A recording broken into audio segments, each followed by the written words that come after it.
Pronoun और other part of speech, other part of speech की बात कर रहे थे। मतलब मेनली क्या हो रहा है कि प्रीपोजिशन बात कर रहा है रिलेशन बताने की, चाहे वो वर्ड में हो चाहे वो सेंटेंस में हो, एक दूसरे से बीच का जो संबंध को जोड़ता है उसी को प्रीपोजिशन कहते हैं। फिर से हम डिफिनेशन की बात करते हैं। Preposition is a part of speech, ये पार्ट ऑफ स्पीच का ही एक पार्ट है प्रीपोजिशन भी, जो कि बताता है एक स्थापित करता है, रिलेशन बताता है। रिलेशन किसके बीच में? नाउन और प्रोनाउन के बीच में रिलेशन बताता है, और अदर पार्ट ऑफ स्पीच के बीच में भी ये रिलेशन बताता है, ये रिलेशन बताता है। जैसे हम बात करें इसका,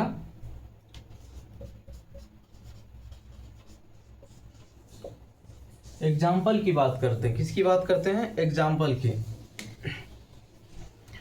एग्जाम्पल की बात करते हैं। इतना समझ में आया आप लोगों को?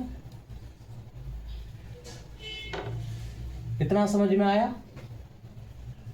इसको नोट भी करते जाएंगे आप लोग, नोट भी करते जाएंगे, क्योंकि डिफिनेशन बहुत महत्वपूर्ण है और इनको समझना भी बहुत महत्वपूर्ण है।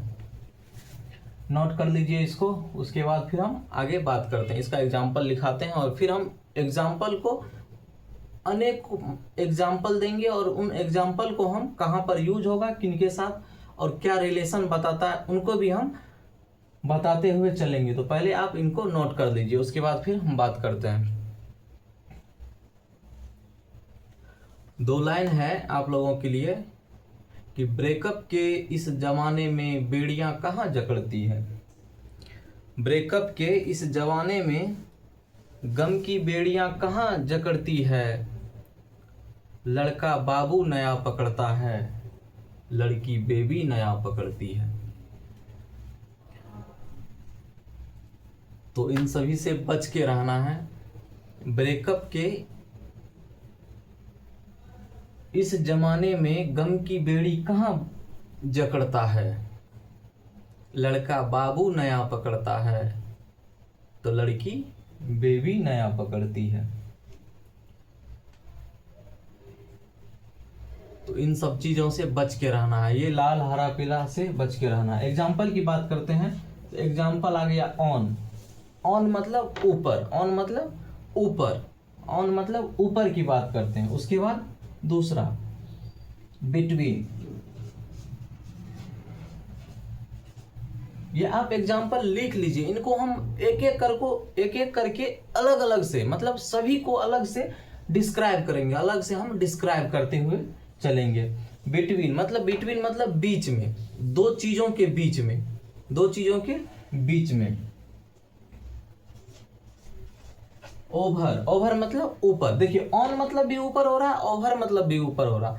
तो ऑन का प्रयोग कहाँ होगा और ओवर का प्रयोग कहाँ होगा, इनके बारे में भी हम बात करेंगे। मतलब हर चीज को हम एक एक को अलग अलग से यूज के हिसाब से भी और एग्जाम्पल दे करके भी हम बताने का काम करेंगे। On, between, over, in, among, among. उसके बाद ढेर हैं, अनेकों हैं, अमॉन्ग, बिटवीन, ओवर। उसके बाद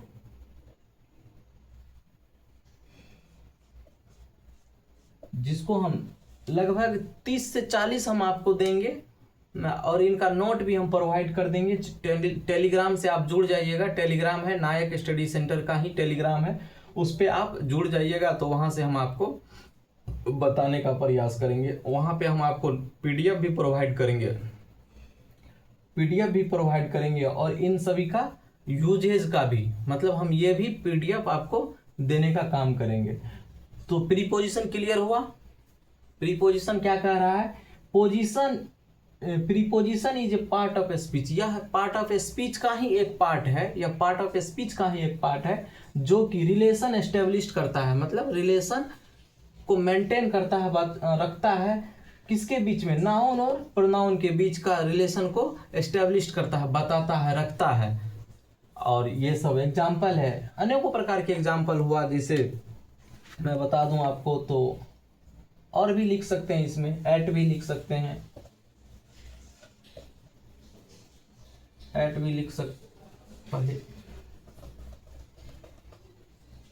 एट लिख सकते हैं। उसके बाद और क्या लिख सकते हैं, मेरे हिसाब से अंडर लिख सकते हैं,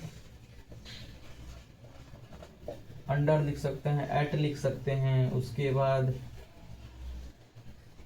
फोर लिख सकते हैं, अप लिख सकते हैं, फोर लिख सकते हैं, अप लिख सकते हैं।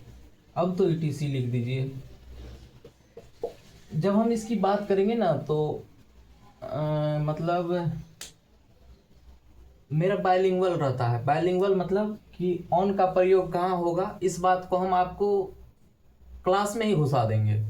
आपके अंदर हम क्लास में ही एस्टेब्लिश कर देंगे, इन चीज़ों को फिट कर देंगे, क्योंकि हमने इस पे काम किया है। इंग्लिश ग्रामर और हिंदी ग्रामर पे हमने काम किया है। मेरा हिंदी ग्रामर और इंग्लिश ग्रामर पे हमने काम किया है, तो वहाँ से आप इनको कवर कर सकते हैं।